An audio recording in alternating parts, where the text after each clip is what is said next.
Student, fast track study में आपका स्वागत है।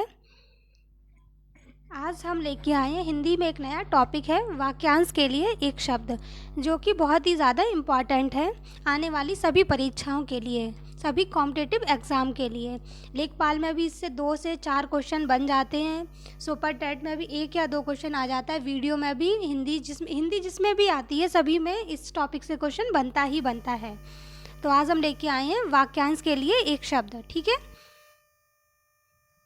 तो आज हम पढ़ेंगे।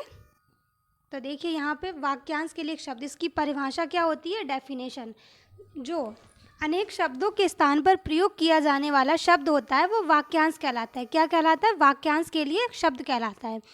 जैसे जो बिना वेतन के कार्य करता हो, तो ऐसे शब्दों के प्रयोग से वाक्य विन्यास में सुविधा होती है, तो उनके लिए हमें अवैधानिक शब्द का प्रयोग किया गया। किसका? अवैधानिक शब्द का प्रयोग किया जाता है, ठीक है। तो ये एग्जाम्पल था। तो आज के क्वेश्चन स्टार्ट होते हैं, ठीक है। तो देखिए अब हम क्वेश्चन पे चलते हैं। आज का पहला क्वेश्चन है आज का।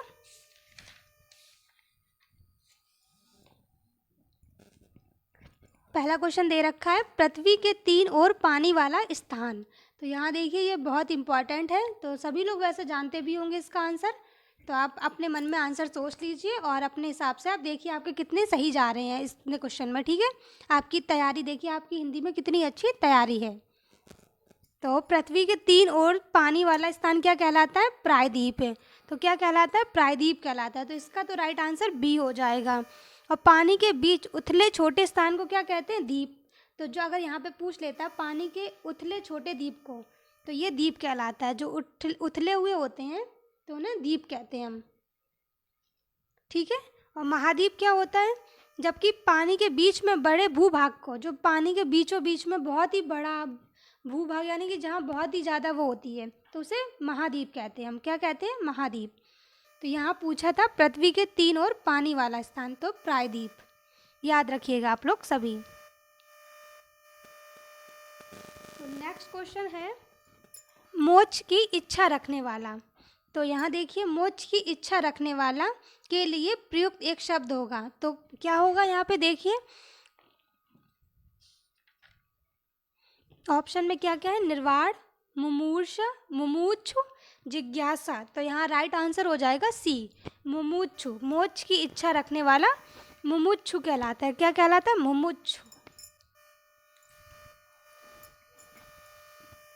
नेक्स्ट क्वेश्चन पर चलते हैं, जो प्रमाण से सिद्ध ना हो सके।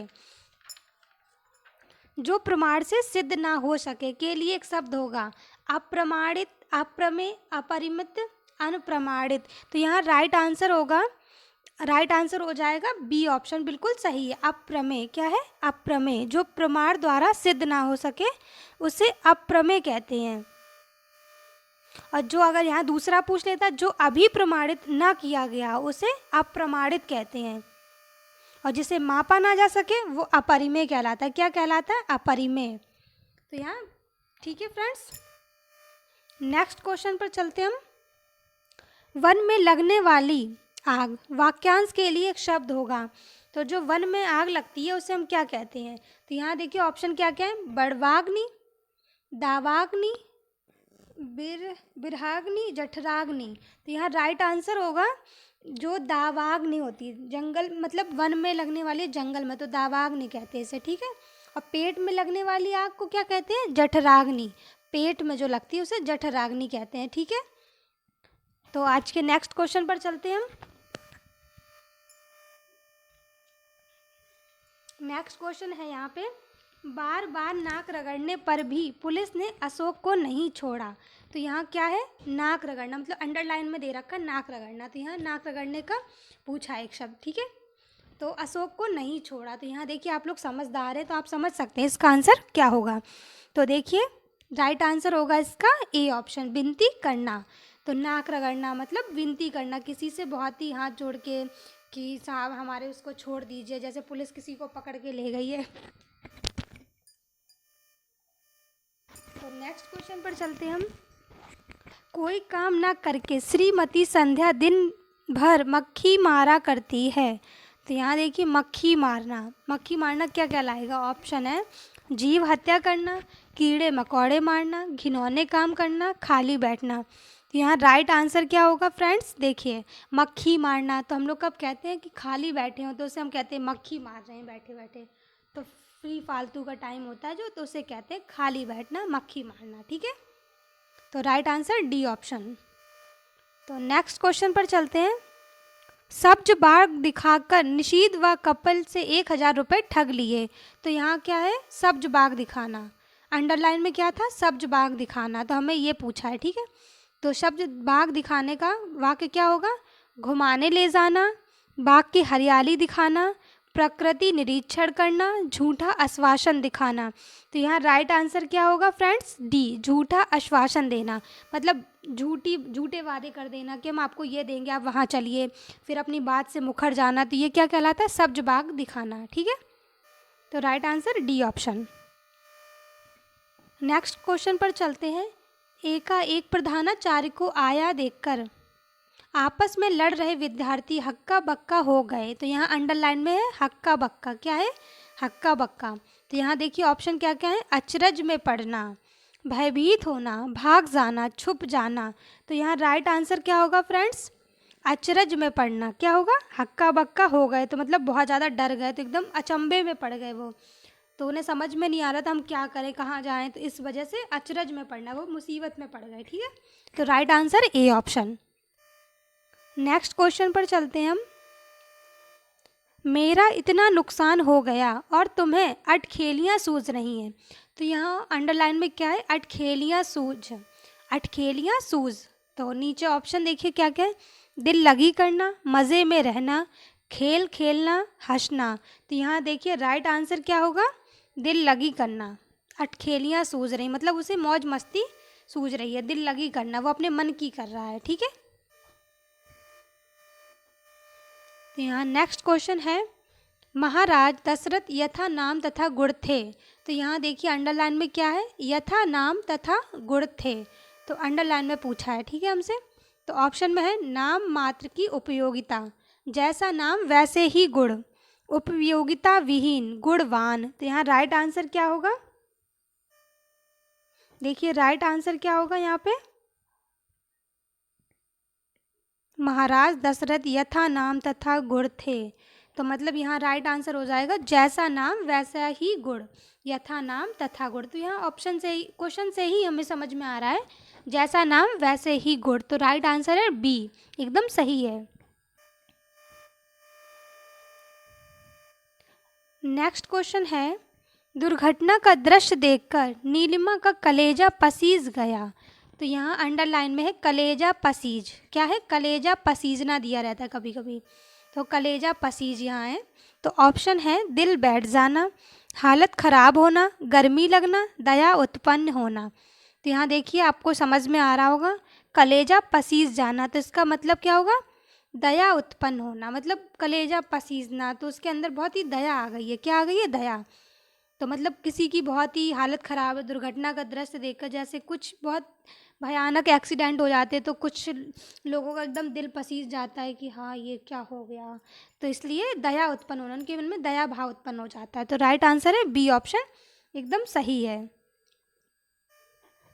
नेक्स्ट क्वेश्चन पर चलते हैं हम। मंत्री के आने पर जनता ने उन्हें आंख उठाकर भी नहीं देखा। तो यहाँ अंडरलाइन में क्या है? आंख उठाकर भी नहीं देखा। तो यहाँ ऑप्शन क्या क्या है? चुप रहना, जी चुराना, ध्यान तक ना देना, अनसुनी करना। तो यहाँ देखिए ऑप्शन क्या क्या होगा? ध्यान तक ना देना, मतलब जनता ने उन्हें आंख उठाकर भी नहीं देखा। तो इसका सेंस जा रहा है कि मतलब किसी ने भी, वहाँ पे जो पब्लिक थी उन्होंने मंत्री जी पर ध्यान ही नहीं दिया। तो यहाँ राइट आंसर होगा एकदम सी ऑप्शन, बिल्कुल सही है, ध्यान तक ना देना। नेक्स्ट क्वेश्चन पर चलते हैं हम। विपिन को समझाना बेकार है, वह तो औंधी खोपड़ी है। क्या है? औंधी खोपड़ी। तो यहाँ ऑप्शन में क्या क्या है? अंडरलाइन में दिया है औंधी खोपड़ी, तो हमसे यही पूछा है। तो ऑप्शन है बेवकूफ़ आदमी, निपट मूर्ख, खोपड़ी उल्टी होना, सोते रहना। तो यहाँ देखिए ऑप्शन में सारे ऑप्शन देखिए क्या समझ में आ रहा है, राइट आंसर क्या होगा सारे ऑप्शन को देखकर? बी ऑप्शन, निपट मूर्ख, मतलब पूरी तरह मूर्ख, औंधी खोपड़ी। नेक्स्ट क्वेश्चन है, आजानुबाहु शब्द निम्नलिखित में से किस वाक्यांश के लिए सही है? तो देखिए, आजानुबाहु ऑप्शन में है जिसकी भुजाएं छोटी हों, जिसकी भुजाएं लंबी हों, जिसकी भुजाएं घुटनों तक लंबी हों। डी ऑप्शन है उपर्युक्त में से कोई नहीं। तो आजानुबाहु का क्या मतलब होता है? जिसकी भुजाएं घुटनों तक लंबी हों। क्या राइट आंसर हो जाएगा सी, जिसकी भुजाएं घुटनों तक लंबी हों, तो उसे हम कहते हैं अजानुबाहु। ठीक है, सी ऑप्शन एकदम राइट है। नेक्स्ट क्वेश्चन है, जीतने की इच्छा हेतु एक शब्द लिखिए। तो यहाँ देखिए ऑप्शन में है जिजीविषा, जिगीषा, विजेच्छा, जयेच्छु। तो राइट आंसर क्या होगा? जीतने की इच्छा क्या कहलाता है? जिगीषा।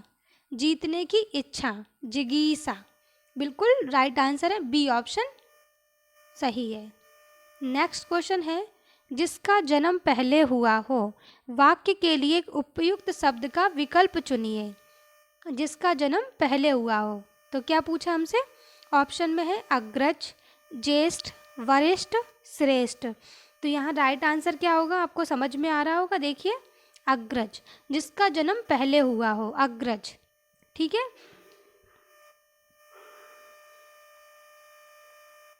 वह स्त्री, नेक्स्ट क्वेश्चन है, वह स्त्री जिसका पति परदेश से आने वाला हो के लिए शब्द होगा। तो ऑप्शन में क्या क्या है? आगत पतिका, प्रवस्त पतिका, प्रोषित पतिका, आगम्य पतिका। तो यहाँ देखिए ऑप्शन के अकॉर्डिंग राइट आंसर हो जाएगा डी, आगम्यसित पतिका। ठीक है, नेक्स्ट क्वेश्चन पर चलते हैं हम। वह स्त्री, ये सेम क्वेश्चन रिपीट हो गया है, सॉरी फ्रेंड्स। नेक्स्ट क्वेश्चन पर चलते हैं हम।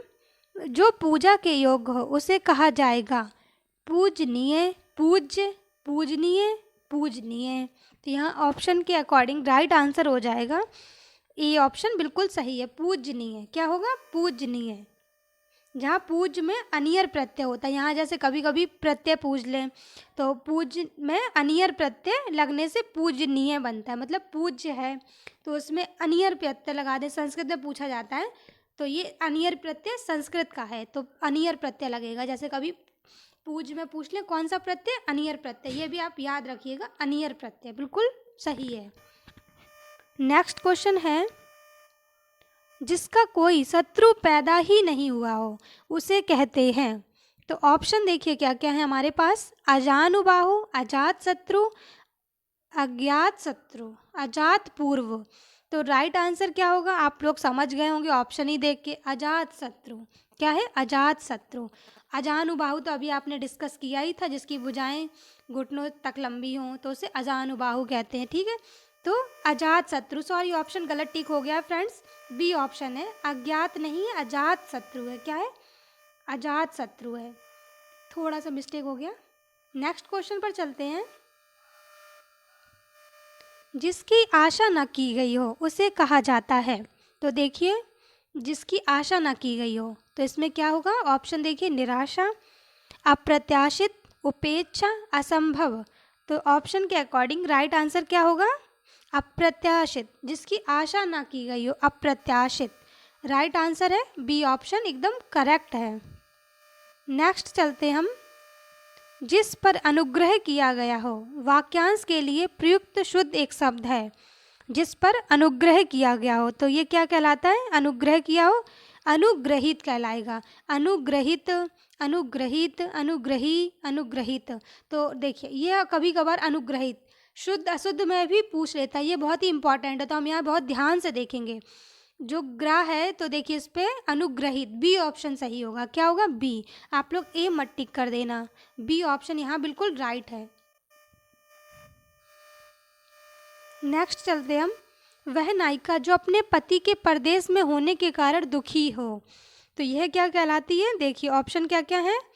प्रोषित पतिका, वियोगनी, विरह विदग्धा, खंडिता। तो यहाँ ऑप्शन के अकॉर्डिंग राइट आंसर है सी, बिल्कुल सही जवाब है, विरह विदग्धा। नेक्स्ट क्वेश्चन पर चलते हैं हम। गतानुगतिक शब्द का सही अर्थ है प्राचीन आदर्श के अनुसार चलने वाला, पीछे चलने वाला, अनुसरण करने वाला, गत को नहीं मानने वाला। तो राइट आंसर क्या होगा? ए ऑप्शन बिल्कुल सही होगा, प्राचीन आदर्श के अनुसार चलने वाला, प्राचीन आदर्शों के अनुसार, तो उसे हम गतानुगतिक कहते हैं। नेक्स्ट क्वेश्चन पर चलते हैं हम। जो हर समय अपना मतलब साधता हो उसे क्या कहा जाता है? देखिए ऑप्शन क्या क्या है? परमार्थी, स्वार्थी, स्वार्थी, मतलबी। तो राइट आंसर क्या होगा? बी ऑप्शन, स्वार्थी, बिल्कुल सही जवाब है। बी ऑप्शन सही है, बिल्कुल राइट आंसर है स्वार्थी। नेक्स्ट क्वेश्चन है, वीर पुत्र को जन्म देने वाली, वाक्यांश के लिए एक शब्द होगा।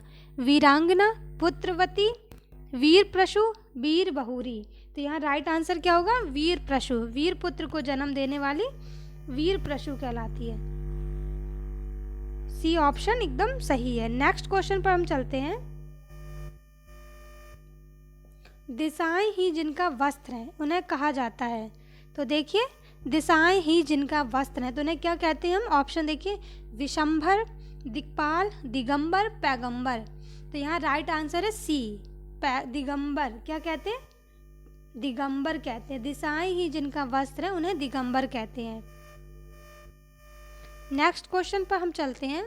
जिसका जन्म कन्या के गर्भ से हुआ हो तो क्या कहलाएगा? कन्या पुत्र, कानीन, अवैध पुत्र, कुमारी शुद्ध। तो क्या कहलाएगा यहाँ पे? देखिए कानीन। जिसका जन्म कन्या के गर्भ से हुआ हो उसे हम कानीन कहते हैं, कानीन। नेक्स्ट क्वेश्चन है, पेट की अग्नि के लिए शुद्ध शब्द है। देखो ये मैं आपको बता भी चुकी थी, मैंने कहा था इम्पॉर्टेंट है। तो ऑप्शन में है दावाग्नि, बड़वाग्नि, जठराग्नि, मंदाग्नि। तो यहाँ राइट आंसर क्या होगा? पेट की अग्नि को जठराग्नि कहते हैं और जंगल की आग को दावाग्नि कहते हैं। दावा नल लिखा रहता है, ठीक है। जो नभ में चलता है के लिए शब्द है। तो देखिए नभ में चलता, ऑप्शन है खेचर, खच्चर, नभोत्पन्न, नभचाली। तो ऑप्शन के अकॉर्डिंग राइट आंसर है खेचर। जो नभ में चलता है खेचर, ठीक है। तो उसे हम क्या कहते हैं? खेचर। तो यहाँ खेचर, खे का आशय होता है आकाश होता है तथा चर का आशय चलना होता है, ठीक है। खे का आशय आकाश और चर का आशय चलना, तो आकाश में चलने वाला, ठीक है, नभ में। नेक्स्ट है, व्याकरण के ज्ञाता के लिए शब्द है।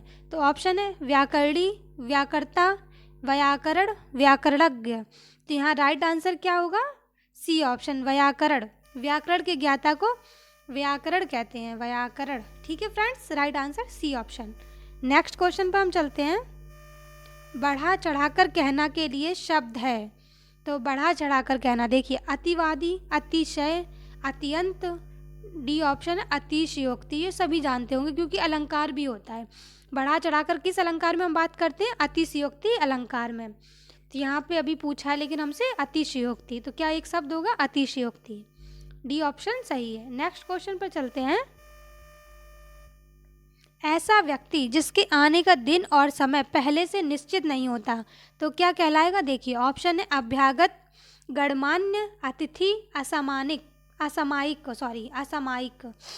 तो डी एकदम आंसर होगा सी ऑप्शन, अतिथि। ऐसा व्यक्ति जिसके आने का दिन और समय पहले से निश्चित नहीं होता है उसे हम अतिथि कहते हैं, ठीक है, जो बिना बताए आ जाते हैं, ठीक है। नेक्स्ट है, जो किए गए उपकारों को मानता है के लिए एक शब्द होगा। तो देखिए जो किए गए उपकारों को मानता है, तो यहाँ ऑप्शन क्या क्या है? कृतज्ञ, कृतज्ञ, कृतकार्य, आज्ञा। तो जो किए गए उपकारों को मानता है वो कृतज्ञ कहलाता है। बी ऑप्शन एकदम सही है। और यहाँ पे पूछ लेता है जो किए गए उपकारों को नहीं मानता उसे कृतज्ञ कहते हैं, तो ऑप्शन ए सही हो जाता है, नहीं मानने वाला, ठीक है। नेक्स्ट क्वेश्चन पर हम चलते हैं। जिसे बुलाया ना गया हो वाक्य के लिए प्रयुक्त होने वाला शब्द है। तो ऑप्शन में है अतिथि, अभ्यागत, अनाहुत, रिश्तेदार। जिसे बुलाया ना गया हो, तो देखिए ऑप्शन क्या सही होगा? अनाहुत। अतिथि तो मेहमान होता है, ठीक है, तो अनाहुत होगा, जिसे बुलाया ना गया हो, अनाहुत। तो उपयुक्त शब्द क्या होगा? अनाहुत। अतिथि तो वो होता है जिसके आने की तिथि या कोई समय ज्ञात नहीं होता, उसे हम तिथि कहते हैं, ठीक है। नेक्स्ट है, मोक्ष की इच्छा रखने वाला। तो मोक्ष की इच्छा रखने वाला ऑप्शन क्या क्या? योगी, मुक्तिकामी, मुमुक्षु, तपस्वी।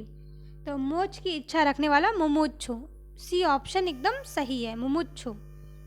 नेक्स्ट क्वेश्चन है, आज का लास्ट क्वेश्चन है वैसे तो ये, जो वाणी द्वारा व्यक्त ना किया जा सके।